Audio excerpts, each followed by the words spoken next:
everyone, welcome back to Coach Quip. I'm Coach Robyn. I'm Coach Chris. And today we are going over episode 166. 3 things you need for strength work. We're keeping it simple.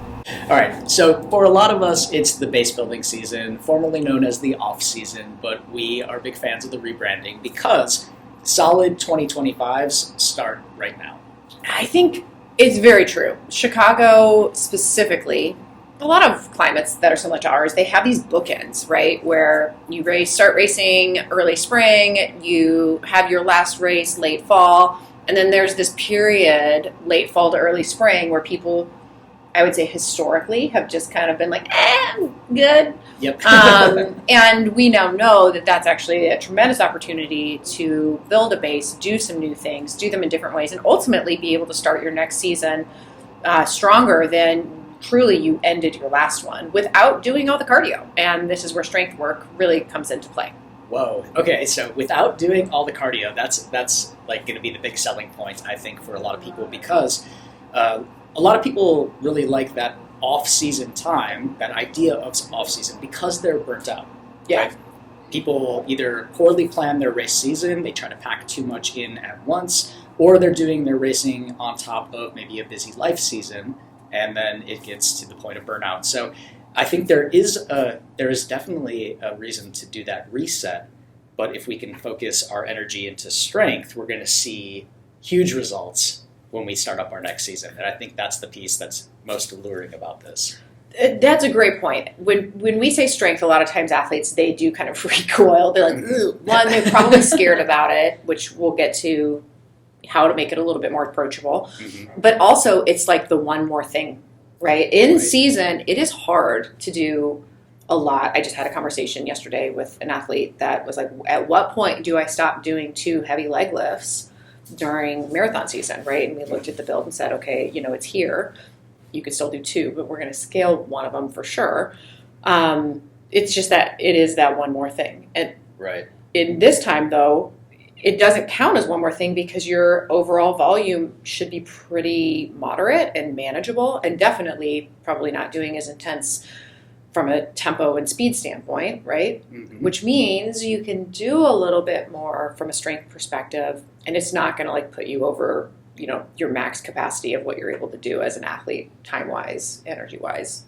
Yeah, and people are rightfully worried about this, maybe because they haven't been doing it during their season, and they're afraid about being sore. Yep. They're afraid of not knowing what to do when they're in the gym and how to structure these workouts.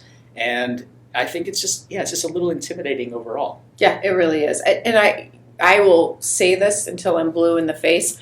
There are so many athletes out there that still haven't come back post-COVID, mm-hmm. or that even in the last year when life got super crazy, that have deconditioned, and they are terrified to get moving again. They're not happy about where they're at, but they have no clue how to restart.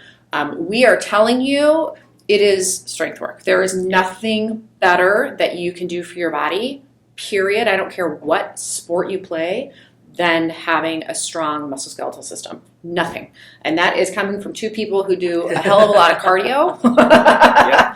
But we will also tell you there's literally nothing better that you can do other than strength. Yeah, and we talk about this at the beginning of seasons all the time. Every year in the spring, we're talking about how your cardiovascular system will get there faster than your ligaments, your joints, right? And all of that is prepped through strength work. So the idea is, if we spend the next 2 months of our downtimes, quote unquote, building up our system, making sure that we are sound and strong in our body, then when we start to layer on and build the volume in our cardio areas, we're going to be in a much better place, like you said, as a starting point. And that's kind of mind-blowing, because a lot of people think that, okay, I'm going to lose a certain amount of fitness from November to January, February, and then I'm going to have to start 2 steps below and try to build back up again, when it really doesn't have to be that way. I always think about strength training as well as building a better highway, right? So if we put on muscle, or if we, just in general, get more fit from a musculoskeletal system because you're increasing strength, frequency, or load, you are literally growing more capillaries. Yeah. So all running cardio is. All it is how good are you at moving blood and oxygen around your body. That's it, while stabilizing your spine. That's literally all running is. If you have better pathways, if you have more capillaries, what happens? You can run better, you can swim better, you can bike better. So that, for me, I'm always like, all right, let's grow the capillaries, let's grow that highway system. All right, so we know that strength training has huge benefits for us, and as we're thinking about either restarting or continuing to strengthen yourself through this off-season time, we've got a couple of tips for you coming up here. So how can we start to make this happen? All right, we got 3. Okay, first up is to get a group. We know that there are so many powerful benefits of having that accountability partner, accountability buddy, so to speak, built in. So we cannot say this enough. There's so much power in getting with your group, especially if strength training isn't really your jam. Having people that will meet you there or do it with you is a great way to sort of get over that fear factor of showing up and maybe not knowing what to do or feeling like you're going to be out of place in a gym setting. So studies show that people tend to lift about 10 to 20% more weight when they're in a group setting compared to training alone. So of course, like we see this, you are going to push yourself harder when you're in a class, when you're with other people. Yeah, and it has nothing to do with competition. It's just you want to rise to the occasion that other people are putting in effort too. Yeah, draft horse effect. Mm-hmm.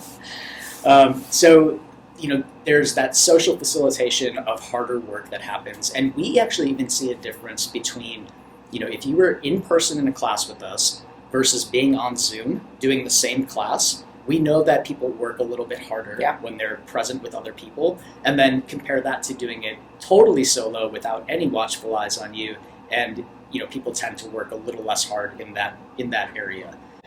Taking that one step further, right? So thinking about after the workout, right? We know some of the benefits are reduced stress. We all feel that post working out, but studies actually show that when we do a group setting, we can have a 26% decrease, up to a 26% decrease in stress levels, which if you compare that to someone working out on their own, they've got like single digit increases. So it's an amplifier. Again, that social recovery is even amplified on the back end of working out, which is pretty cool too.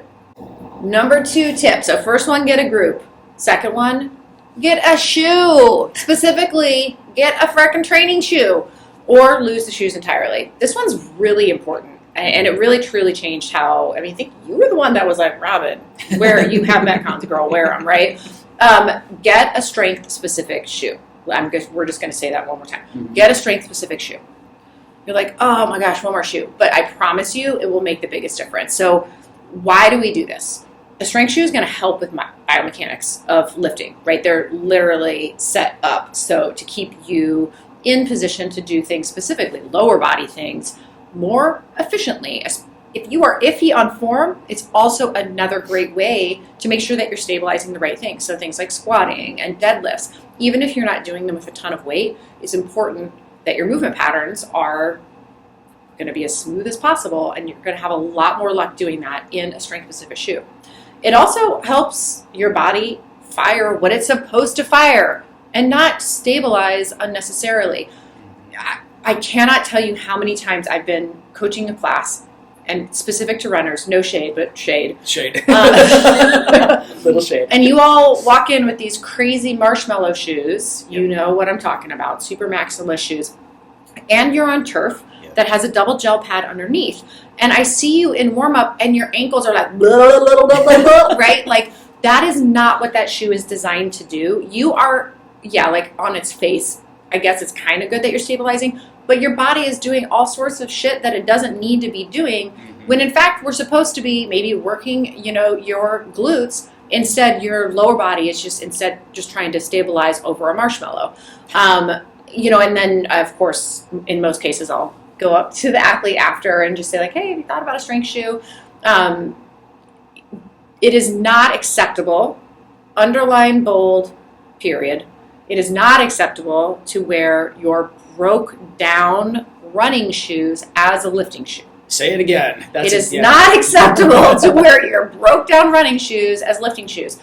100% most of us have done this or thought about it. It's like, oh, these are out. Why would we do that? Why would we take a shoe that is truly built to have us move forward and be supported, break that down, and then assume that that is okay for us to move in all 6 planes? Yeah, I mean, that happens because people don't prioritize strength in the same way that they prioritize their running, right? And so if we say, these are my good running shoes, and now they're done with running, so they either get relegated to, oh, these are my walking, everyday, kicking around shoes, or they go to my strength shoes because we don't see that on the same value. Yeah, I totally agree with you. I totally agree. And the cool part is like when the shoe is dead, just donate it. Bring it here to Edge, right? We have recycling. It's awesome. Mm-hmm. It gets turned into a whole separate economy stream that gives back. We have a way for you to donate. Yep. When you have a strength-specific shoe, you are going to see more value. Chances are you're going to get more bang for your buck. When I am wearing the correct footwear, I can lift heavier. Mm-hmm. I lift more certainly. I feel better just even walking in. I do not want to run in my strength shoe. Right. Yeah. They're very, and it also is cool. If I'm going to go for a ride before or after, it's kind of a fun moment for me to change because it's like, okay, I'm putting my new armor on. What are we going to look for in a strength shoe? What is a strength shoe, right? Mm-hmm. Big thing is it's a flat-soled shoe. It's going to have a lot of presence between the sole and the ground. Ones that we see a lot of is, and I push on people probably, are Metcons. I love Metcons. They, again, do not run in a Metcon. It's way too stiff, but it is just a super beautiful, stable shoe with an awesome toe box.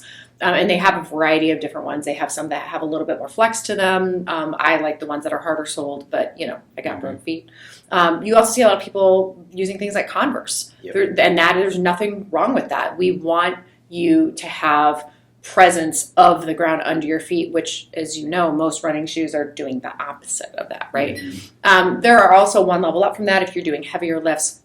And you can have a weightlifting shoe that's going to have a little bit of an elevated heel, and that's going to help with heavier barbell work. Again, if you're just starting, chances are you don't need a straight-up weightlifting shoe. You need a strength shoe. But most brands will have a strength element underneath them, and go for it. You'll make everything in your body work more effectively, right? Yep. A big asterisk on all of this, as long as you have good footing, is that you can go barefoot. It is a great way to strengthen your feet, appropriately stabilize, because guess what? Your feet feel the ground, right? Unlike having the marshmallow underneath them, and really kind of get your feet a little bit stronger. I personally prefer a shoe just because it keeps my feet nice and not bending, which for me is important. Mm-hmm. If you really want to wear socks, let's say it's cold, I would just make sure that they're grippy. Make sure that they've got a little, I know like Pilates socks, have a little grip on them. Yep. Yeah, you can see the difference in class between people wearing like a running shoe, doing squats, and barefoot, how the foot connects to the ground. Yeah. And so, I mean, that's something that you could even try at home so that you could see the need for it. And you mentioned like that Mr. Rogers moment of changing your shoes. Yeah. Right? That's a really cool, we talk about priming, right? And so like, that's a really cool thing. Say you're a person who runs to Edge to do your strength classes, rent a locker, keep your shoes and your gear here so that you can make that quick change. But when you put your weightlifting shoes on, it's time to go. Like, your body will know, your mind will know what you're about to do. And I think just even that focus and attention is going to help you when you get in with the weights. And pro tip, make it a fun color. Like, for real, like, especially if it's something that you're not super excited about and you find a shoe that you like and fits well and it comes in a fun colorway, get it, because it's going to, one, remind you. I don't have a colorway of my shoe, of any other shoe that looks like my current ones. Mm-hmm. And I get excited to put them on. Yeah. And it's like that, if that's what's going to give you a little bit of, extra motivation, if you struggle with it, go for it. Yeah, you said, I have to buy another pair of shoes, but I was thinking, yes, I get a new pair of shoes. Yeah, I know, that's true. That's true. Not that I need any more shoes. Shoe orders. Yeah, And number 3 is to get some goals. So we can improve what we can count and measure. When we're picking goals for the off season, it doesn't have to be, and it really shouldn't be, a big scary number. It should be something that's measurable and achievable in that period of time. So we can do a set number of workouts a week. Project Zero is doing 2 workouts a week right now in this off-season time or or base building season time for 8 weeks. Yeah, so 2 a week. 2 a week for 8 weeks. And you can keep them, not super long. So I think this is an area that people often get wrong in the base building season. Just because you're shifting from cardio to a more strength focus doesn't mean that you have to match the time that you would have been running or cycling to your strength, right? So if you typically do a 90-minute long run or longer on the weekends, you don't have to turn that into 2 hours of strength in the gym, right? So we can keep our strength sessions effective and efficient, and they can land somewhere between 30 and 45 minutes, like, the reason our classes are that time, so that you have time to bounce back and get that recovery in as well. Yeah, I mean, truly. He's already heard me complain about this. I did a 30-minute class 2 days ago, and I am so flippin' sore from this class, which just proves, one, it was really well written. I probably grabbed appropriate weights, but you can do so much work in 30 minutes. Yeah. Yeah. And then you want to set a benchmark eventually. So right now, a lot of us have been training for the Edge Games, which are coming up on December 14th. Yep. And the Edge Games are going to give us an opportunity to have a benchmark so that in however many months we revisit that workout, we're going to be able to compare our results. And it also gives us something in the back of our minds to be training for over the course of time. That's not necessarily our typical A-race style of goal. It is fun, though. It's fun to set something completely different that just gives us something fresh. Yeah, I mean, those ropes have been in there for, years. Mid-COVID, we got them. Yeah. And I often am like, oh, I should do that. But, now we there's a actually reason. do. Now we do it. I realize how bad I am at them. Right. All right. So right now, it's the what? Base season, which means strength is top of mind. You all now have 3 ways to get started, right? You get a group, get shoes, or go barefoot, and get some goals. All right, we'll see you in class or in the gym working out on your own. Ping me if you want to lift. Thanks for listening to Coach Quip. Original music performed by Mend. Follow us online on Instagram, Facebook, and Twitter at Edge Athlete Lounge. Our podcast lives in the blog section of our website. Don't forget to subscribe, rate, and review this podcast, and you can check out the show notes for additional ways to contact us. Ready, set, onward we go.